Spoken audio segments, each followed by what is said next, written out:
भारतीय बौद्ध समाज की समस्याएं एवं उपाय, इस विषय पर ये सत्र होने जा रहा है। आकाश लामा जी आंदोलन में होने के कारण उनकी जगह पूजनीय भंते ज्ञान रक्षित जी उनकी तरफ ये जिम्मेवारी ली है। दया सागर जी बौद्ध, मिलिंद बौद्ध ये भी आंदोलन के कारण आ नहीं पाए और उमेश नागदेव जी को वो सेक्रेटरी होने के कारण मिनिस्टर के साथ में मीटिंग में जाना पड़ा। तो इस सत्र में डॉक्टर रघुनाथाई लोखंडे, ब्रह्मचारी सुचिरत्न और जी मोहनन, ये सभी विचारवंत और कार्यकर्ता। जी मोहनन का काम तमिलनाडु में बहुत अच्छा है। वो लोक नेता है और बौद्ध धर्म के बारे में जो और दलित आंदोलन के बारे में वहां पे जो काम हो रहा तमिलनाडु में, जी मोहनन एक बड़ा नाम तमिलनाडु में है।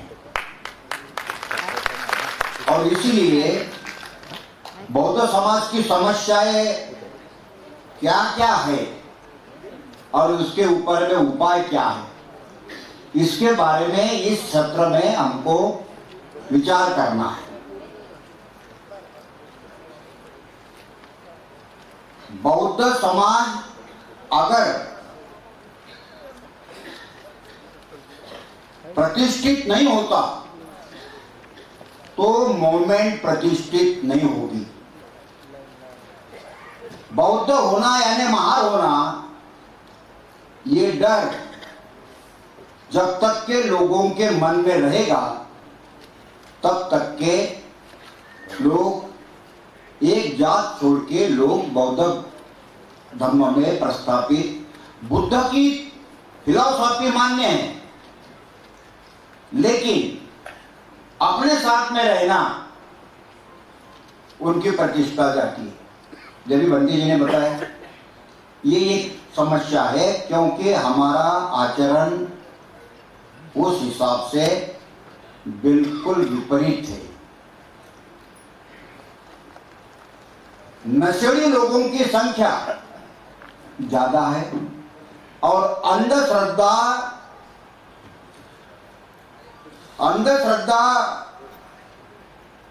नहीं मानने वाली फिलॉसफी, और हमारे समाज में ही अंधश्रद्धा मानने वाले लोग हैं। और बड़ी बड़ी ये वो तो किस्से हैं, किसी के आंग में बुद्ध आता और ये बहादुर ऐसा है तो उसके आंग में बाबा साहब आ है और कहां से घुसा पता नहीं।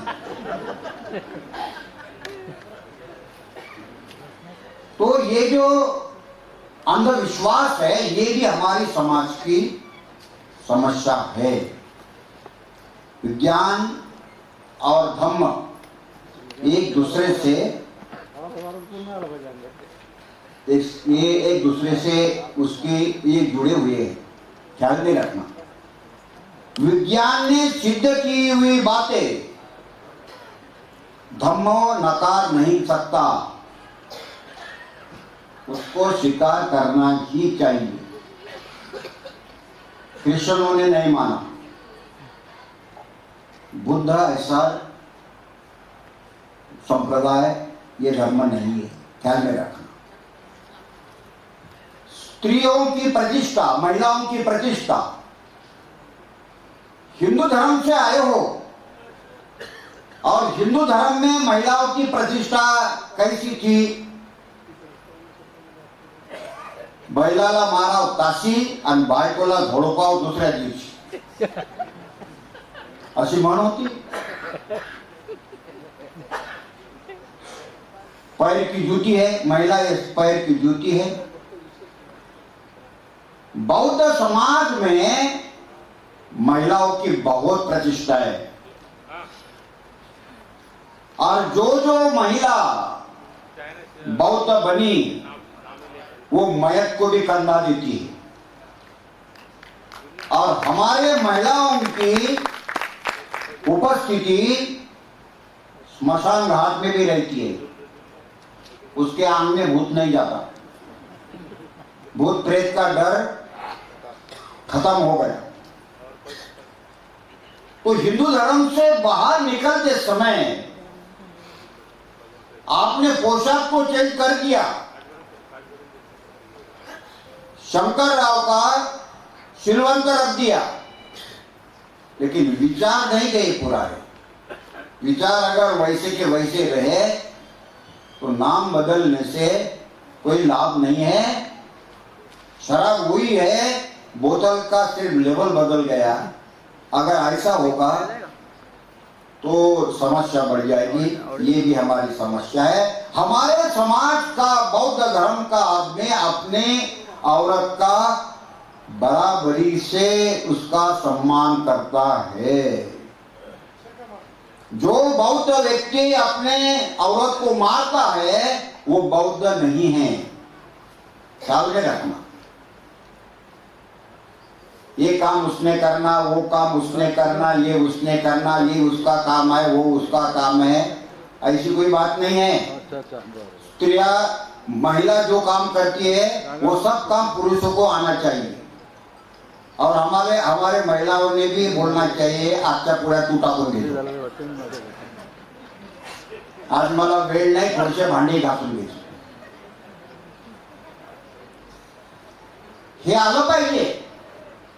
ये जब तक कि ये स्त्री पुरुष समानता आती नहीं, बौद्ध धर्म अपने परिवार में कभी भी आता नहीं।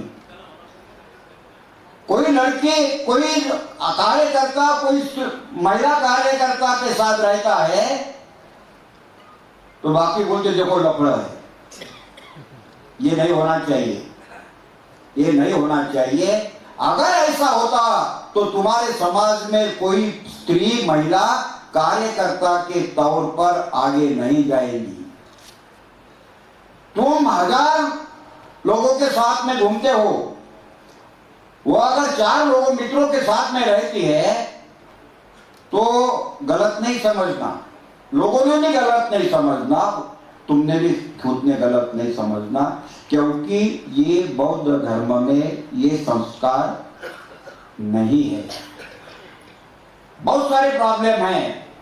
मैं वंदना कैसा बोलता हूँ, ये वंदना कैसे बोलती है, ये तीसरा बोलती है, ये चौथा बोलती है, आता नहीं, पता नहीं। मैं शादी कैसे लगाता हूँ, ये शादी कैसे लगाते, वो शादी कैसे लगाते हैं, ये सब तमाशा ही तमाशा चल रहा है। ये बंद होना चाहिए। 10 बजे की शादी 3 बजे लग गई। कहां से आया डीजे? डीजे कहां से आया? अंधा होने वाले लोग ऐसे ही जो समस्याएं है, इस समस्या को उजागर करने के लिए ये सत्र है और ये सारे वक्ता इसके ऊपर में चर्चा करेंगे, ऐसे उम्मीद करते हैं। मैं सबका स्वागत करता हूं और इस सत्र का प्रास्ताविक समाप्त करता हूं। धन्यवाद। आदरणीय मंच, इस पूरे सम्मेलन के अध्यक्ष वंदनंत विनयरक्षिता, उद्घाटक अगला सर, मुख्य अतिथि जो थे वो डॉक्टर कॉमरेड धनाजी गुरुजी सर, स्वागत अध्यक्ष चेतन भाऊ पांडे, सुनील वाकेकर सर, और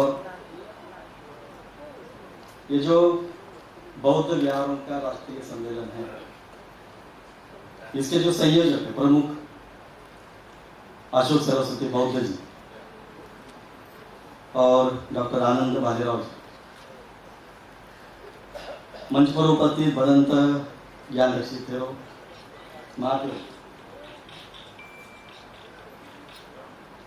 मुझे जिन्होंने पढ़ाया हिंदी डॉक्टर अरुणा लोखंडी मैडम जी, तमिलनाडु से आए हुए जी मोहनम, उपस्थित सभी बौद्ध अनुयायी बंधुआजी भगिनी, मराठी बोलते कधी कधी हिंदी पण बोलते, तर जी मोहनमला हिंदी पण येत नाही, त्याच्यामुळं मराठी बोललेलं काही इथं कुणी समजणार नाही असं मला वाटत नाही. कुछ लोग राजस्थान गुजरात से आए. आहे, ठीक है. तो भाई और बहनों, इस कार्यक्रम के सूत्र संचालक हमारे शिरसाट भाई, सभी का नाम लेना उतना समय की पाबंदी होने की वजह से आज का जो इस चर्चा सत्र का विषय है वो भारतीय बौद्ध समाज की समस्याएं और उसके ऊपर उपाय. मैंने 10 समस्याएं निकाली और 10 उपाय भी दिए. और मैं कोई विचारवंत नहीं हूँ, कोई चिंतक नहीं हूँ. मैं कार्यकर्ता हूँ, धर्म प्रचारक हूँ. त्रिरत्न बौद्ध महासंघ का पिछले 30 साल से मैं काम करता हूँ. उम्र कम है लेकिन बचपन से संघ में अगला संघ. अब संघ कहा तो सिर्फ हमें एक संघ दिखाई देता है, लेकिन त्रिरत्न बौद्ध महासंघ भारत में 45 साल से काम कर रहा है. और अभी जो सरस्वती साहब ने जो बात कही है, जो समझ, और इसके पहले भी मैंने रखिता ने जो बात कही है, समस्या क्यों पैदा हुई है. बुद्ध का जो मूलभूत सिद्धांत है, विचार है, शील समाधि प्रज्ञा का, उसकी ओर हमारा क्या हुआ है, उसकी ओर हमने दुर्लक्ष्य किया है, अनदेखा किया. और हम केवल अब परिणामों की बात कर रहे हैं. उसका कारण जो है, उसके कारण की ओर हम नहीं जाते. समस्या के ऊपर फोकस है हमारा, उसके उपाय क्या है उसके ऊपर हम नहीं देखते. मुझे सौभाग्य प्राप्त हुआ है कि मैं इस बड़े मंच के सामने हमारे समाज के सामने में कुछ विचार यहाँ पे रख रहा हूं. तो अभी मैं समय लगाता हूं और आगे 10 मिनट, क्योंकि त्रिरत्न बौद्ध महासंघ की एक खासियत है, हम सभी जानते हैं, कुछ लोग नहीं जानते. समय पर कार्यक्रम शुरू करना और समय पर खत्म करना, ये त्रिरत्न बौद्ध महासंघ की एक खासियत है, पहचान है. और हमारे समाज की ये बहुत बड़ी मुश्किल है कि हम कभी समय पर काम नहीं करते, समय पर शुरू नहीं करते और समय पर खत्म नहीं करते. ये मूल समस्या. तो पहली समस्या मैं बताऊंगा कि बाबा साहब ने जो धम्म दिया है, उस धम्म को क्यों स्वीकार किया है, इसकी बौद्ध समाज में कोई मालूमात नहीं. उन्हें कुछ पता नहीं है, क्योंकि दिया है, बस दिया है. क्यों दिया है इसका कोई अर्थ उनका बोध नहीं है, उन्हें उसका कोई मोल नहीं है. हिंदू धर्म से केवल सिर्फ छुटकारा चाहिए, इसलिए हमने बौद्ध धर्म स्वीकारा है. इतना ही सिर्फ हमारा ये बौद्ध समाज के सामने ये बातें परिचित. क्यों भाई, बौद्ध समाज या बौद्ध धर्म के अलावा बहुत सारे धर्म थे. अभी हमने कहा, विनय रक्षिता ने जो कहा, वो बातें बड़ी है. बौद्ध धर्म ही क्यों चुना, इसका संभ्रम है. क्यों चुना? पशुओं और मनुष्यों में भेद है. पशु को धर्म की जरूरत नहीं, उसको खाना मिला, नींद होगी उसकी पूरी, उसका जीवन सफल हो जाता है. लेकिन विश्व के सारे धर्म हम देखते हैं, किसी ने मन का विचार नहीं किया. मनुष्य को मन है और उसका विकास होता है, यह बात किसी ही विश्व के धर्म ने नहीं की. और केवल पशु जैसा जीवन अगर हम मनुष्य होते हुए जीते हैं तो यह बहुत ही कठिन काम है. तो क्यों चुना है बाबा साहब ने, ये समझाने में हमारे जैसे लोग जो धर्म प्रचार करते हैं, ये वहां पे असफल है. मनुष्य मात्र को उन्नति की स्तर पर ले जाना, मानवीय अस्तित्व का उद्देश्य है कि उसके मन का अंतिम परिवर्तन करना, समग्र परिवर्तन करना। ये अगर हम नहीं बताते हैं लोगों को, समझाते नहीं है, तो विनय रखता ने कहा जो सारा समाज बड़े बड़े ऑफिसर और सब लोग हैं पैसे के पीछे लगे, मन का क्या है, हमारा मन खोखला होते जा रहा।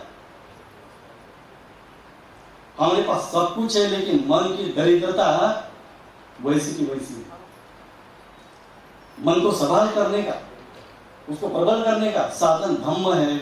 और बाबा साहब ने मन की उन्नति की बात की है, जो प्रबुद्ध हो सकता है, जो बुद्ध हो सकता है, उसके लिए बौद्ध धम्म बाबा साहब ने स्वीकार किया। इसकी बहुत बड़ी बौद्ध समाज में असमंजस है। तो ये पहली बात है।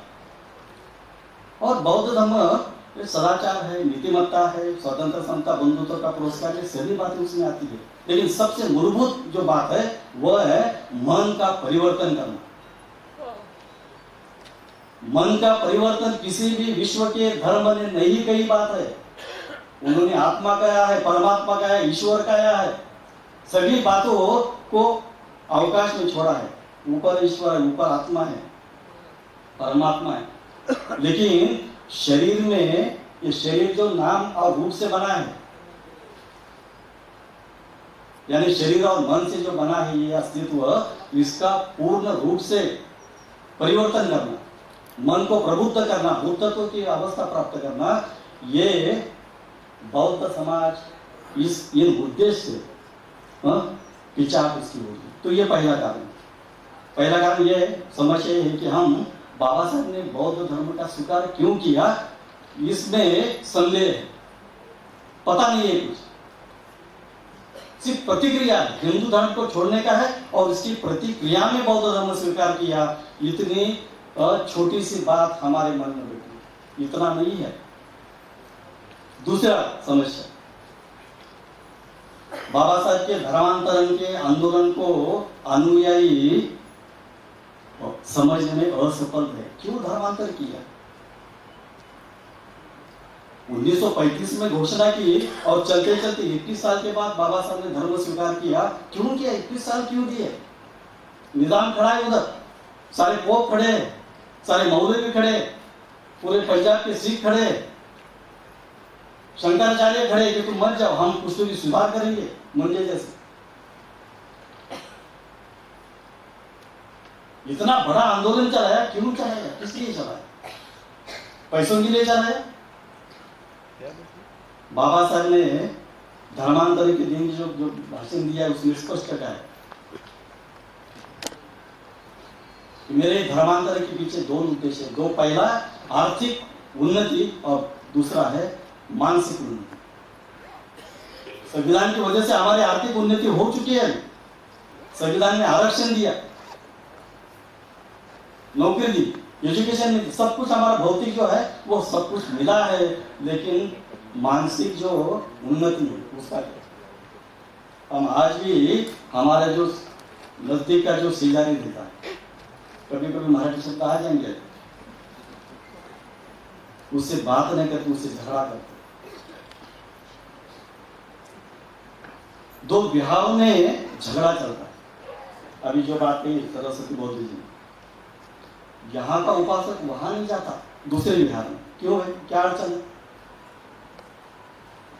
मुश्किल क्या है? बौद्ध का उपासक है, बुद्ध का उपासक है, दोनों विहार बुद्ध के विचार के अनुसार चल रहे हैं, तो मुश्किल क्या है? आंदोलन का, बाबा साहब के धर्मांतरण के आंदोलन के जो मूल है उसका, वो समझने में हम असफल हैं। तीसरी जो बात है, धम्म क्रांति बढ़ाने में सुयोग्य कार्य पद्धति का निर्माण करने में हम असफल हैं। यानी 68 साल हो गए, 68 साल हो गए। बौद्ध समाज का एक विशाल आंदोलन, संघ जिसे कहते हैं, संघ, वो हम अब तक नहीं कर सके। अभी सरस्वती बौद्ध जी का बहुत पुण्यानुमोदन, उनका बहुत आभार है कि इस तरह से कुछ तो भी वो कर रहे हैं। हर एक आदमी है, वहाँ पे हमारा समता सैनिक दल का है, वामसप के लोग हैं, केवीएम के लोग हैं, बौद्ध भिक्षु है, अलग अलग सभी संगठन के लोग। तो एक मंच के ऊपर अगर हम आते हैं तो तीसरी समस्या ये है कि धम्म क्रांति को आगे बढ़ाने में जो कार्य पद्धति हमें करना है। 25 साल का बड़ा होता है, एक युवा बड़ा होता है और त्रिशरण पंडित जी से शादी के वक्त अगर कहते हैं तो उसे आता नहीं। ये हार किसकी है? उसकी हार है या हमारी हार? मैं कहता हूं हमारी हार है, उसको हमने पढ़ाया नहीं है। प्रचारों की क्या हार है ये? क्योंकि अगर हमने पढ़ाया होता तो उसको त्रिशरण पंचशील नहीं, उसके आगे की बात है। बाबा साहब ने बुद्धिस्ट सोसाइटी ऑफ इंडिया के 10 कदम दिए, 1950 का लेख लिखा, बहुत सारे बाबा साहब के बहुत सारे लेख है, साहित्य है। उसके ऊपर अगर हम सोचते हैं तो एक बहुत विशाल संगठन, बाबा साहब ने जो बात कही थी 1950 के लेख में, एक वैश्विक बौद्ध आंदोलन चाहिए बौद्धों का, जो एक सूत्रता में बंधे रहे। चौथी बात है कि भारतीय बौद्धों के एक समस्या बड़ी है कि वो धम्म के प्रति उनकी प्रतिज्ञाबद्धता नहीं है, कमिटमेंट नहीं है।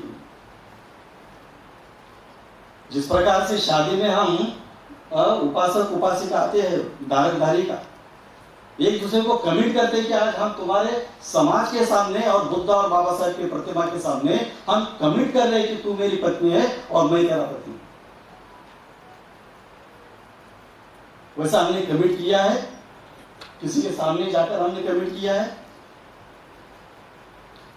आपको पता होगा कि एक विधायक चुन के आता है, 2 लाख से 3 लाख से विधायक चुनाता है, लेकिन जब तक वो प्रतिज्ञाबद्ध नहीं होता संविधान के ऊपर हाथ रखकर, तब तक वो विधायक या संसद का जो एमपी है वो डिक्लेयर नहीं होता। क्या है उसमें इंगित क्या है? इंगित यह है कि तुम्हें 2 लाख लोगों ने चुना है, लेकिन जब तक तुम संविधान के प्रति कमिटमेंट नहीं देते, जब तक तुम भारतीय संविधान के प्रति प्रतिज्ञाबद्धता नहीं होते, तब तक तुम भारत के जो राज्य स्टेट है और सेंट्रल उसके एमपी या आमदार या विधायक नहीं। इस तरह से बौद्ध की जो परंपरा है, बाबा साहब ने कहा है कि बौद्ध लोगों के लिए संघ की दीक्षा है, लेकिन बौद्ध उपासक के लिए दीक्षा नहीं है। बाबा साहब बपतिस्मा की बात कहते हैं, जिस प्रकार से क्रिश्चियन धर्म में बपतिस्मा है, उस प्रकार से बौद्ध समाज में इस प्रकार की कुछ विधि हो सकती है। इसके ऊपर और ये हमारी समस्या है, और केवल संगम शरणम गच्छामि या बुद्धम शरणम गच्छामि से बात नहीं चलेगी। शरण गमन जिसे कैसे कहते हैं, प्रतिज्ञाबद्धता कहते हैं या कमिटमेंट कहते हैं, वो कमिटमेंट हमें करनी होगी। जब तक खून का कतरा इस शरीर में है, तब तक मैं बुद्ध धम्म और संघ के प्रति मेरी प्रतिज्ञा व्यक्त करूंगा। ये कर सकते हैं हम?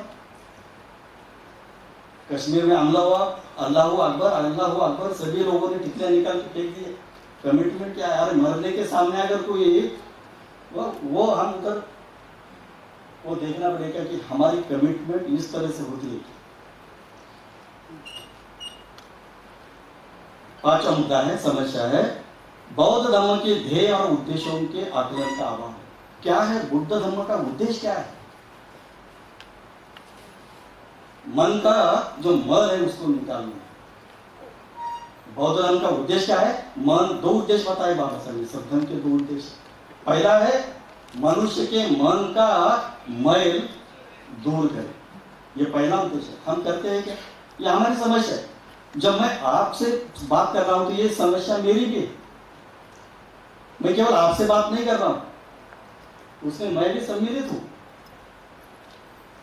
हमारे मन का मैल हमने धोने का प्रयास किया है। अभी अशोक सरस्वती बौद्ध से मैं बात करूंगा। इतना बड़ा बिहारों का राष्ट्रीय सम्मेलन है, 20 मिनट का अगर ध्यान लेते तो कोई अड़चन नहीं होती, मुश्किल होती कुछ। यानी नागपुर का अगला सर अभी जब यशवंत मनोहर सर से मिलेंगे की यहाँ पे ऐसा हुआ है की विपश्यना नाकारली बाबासाहेबांनी.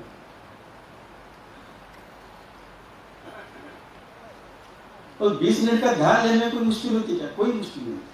लेकिन जो उद्देश्य है बुद्ध का, मन के मैल को दूर करना है, यह हमारी व्यक्तिगत प्रतिज्ञाबद्धता है, निजी प्रतिज्ञा. और दूसरा जो उद्देश्य है बुद्ध धर्म का, वो है धम्म राज्य निर्माण करना. अरे धम्म राज्य तो बहुत बड़ा है, लेकिन उसका मूलभूत अर्थ है कल्याणकारी राज्य निर्माण. धम्म राज्य हिंदू राष्ट्रवाद आप जब चल रहा है, जैसा घोषणा चालू है, हिंदू राष्ट्र करना है, हिंदू राष्ट्र करना है, कोई ऐसी बात नहीं है. धम्म राज्य बुद्ध का राज्य नहीं है, कल्याणकारी वेलफेयर स्टेट अपन जिसे कहते हैं.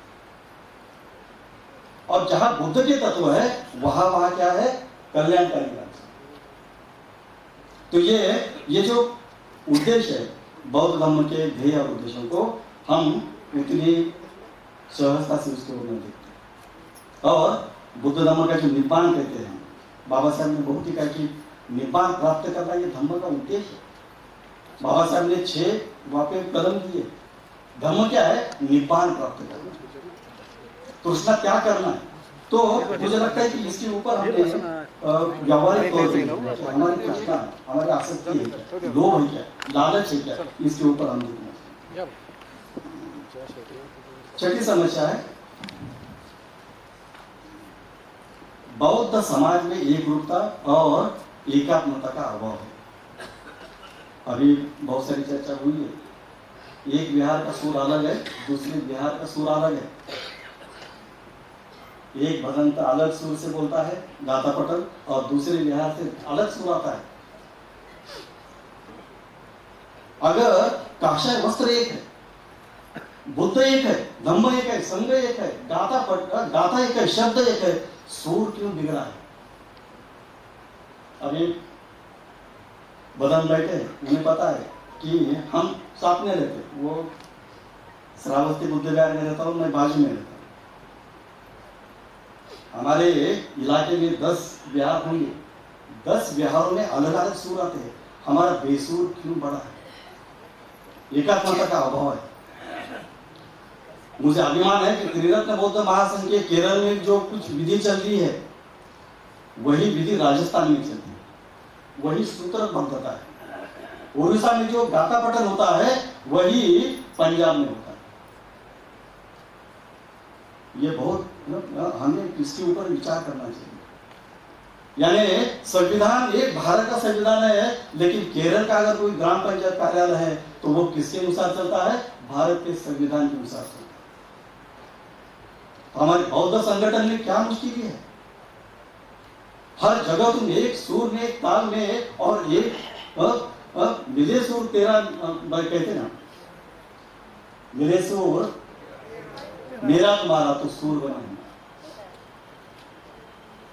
तो ये हमारे बौद्ध समाज विधि संस्कार. कोई धम्मपान गाता है, साधु साधु कहता है, उसके ऊपर मैं ज्यादा नहीं कहूंगा. लेकिन इसमें अगर सूत्रबद्धता आती है, अदर कम्युनिटी के लोग कहते हैं ये भिक्षु ने ऐसा लगाया धम्मपान के ऊपर, इसने महामंगल सूत्र के ऊपर लगाया, इसने जय मंगल आप तक आता था. हळदीचा कार्यक्रम आपण अतिशय चांगल्या पद्धतीने प्रचारित करू लागलो आहे व्हॉट्सअपवर. हल्दी का कार्यक्रम क्या संबंधित है बौद्ध समाज के? ये सारी समस्या है, लेकिन समय की पाबंदी है. और आप प्रबुद्ध है, यहाँ पे जो आने वाले लोग हैं भाई बहन, ये प्रबुद्ध है, ये कोई भटके हुए नहीं है, सभी कार्य करता है.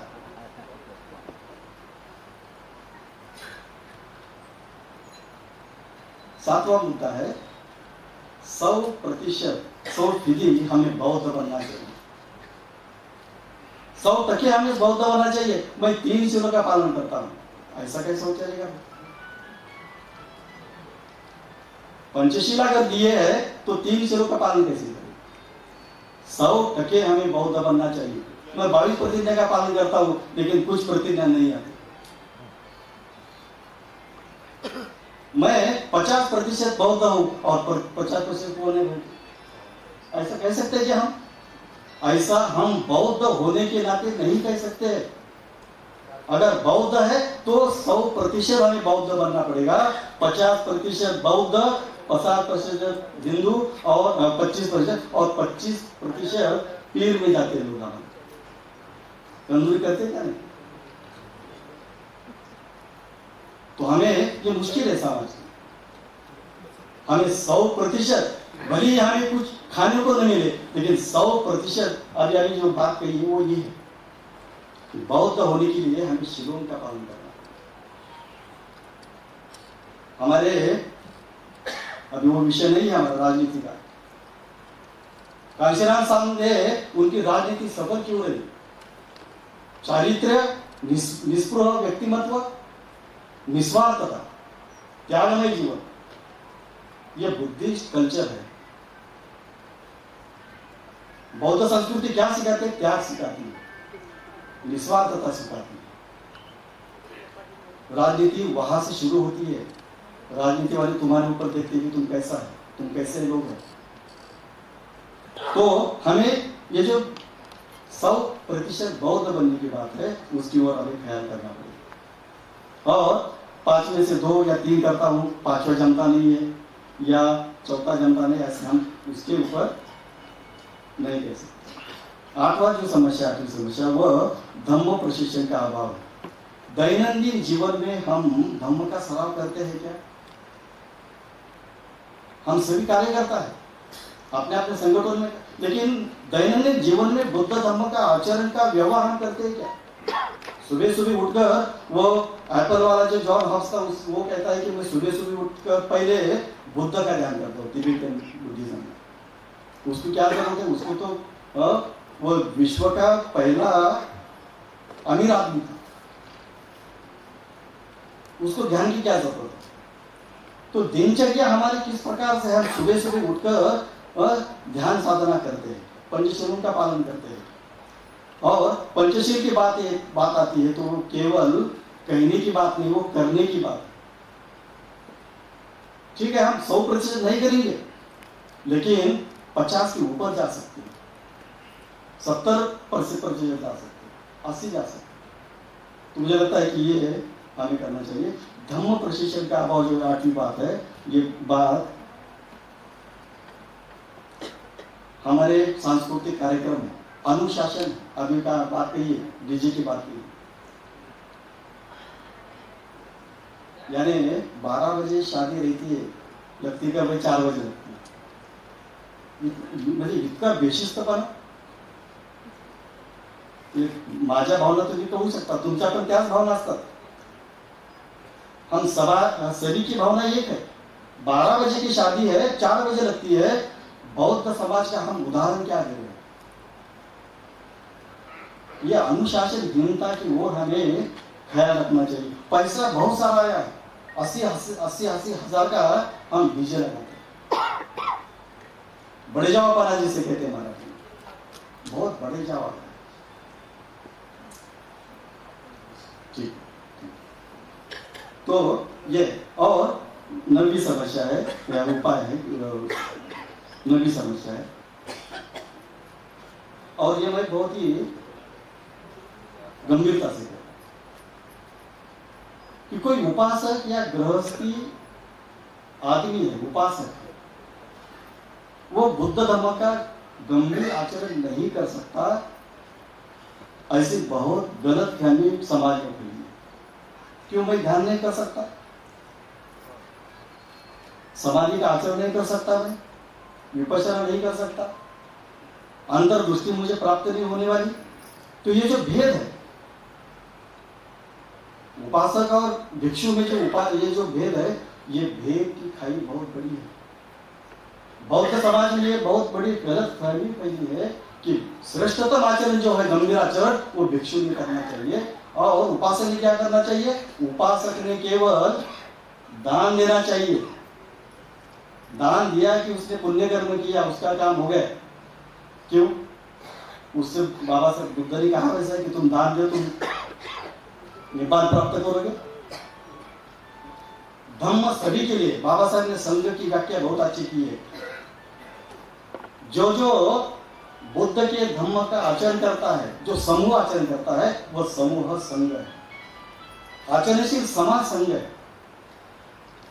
तो उसकी ओर हमें ध्यान चाहिए, दे देना चाहिए। और आखिरी मुद्दा समस्या बताओ, उपाय नहीं बताऊंगा मैं, वो उपाय आप खोजो, क्योंकि समय मेरे हाथ में नहीं है।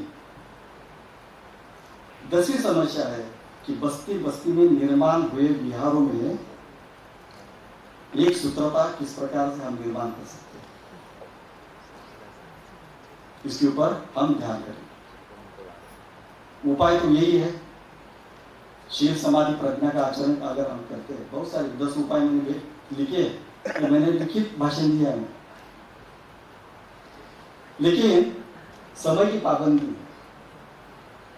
और मैं संयोजकों का मैं मान सम्मान भी देता हूँ, आपको भी मान सम्मान देता हूँ। यहाँ पे रुकता हूँ। जय भीम, नमो बुद्धाय।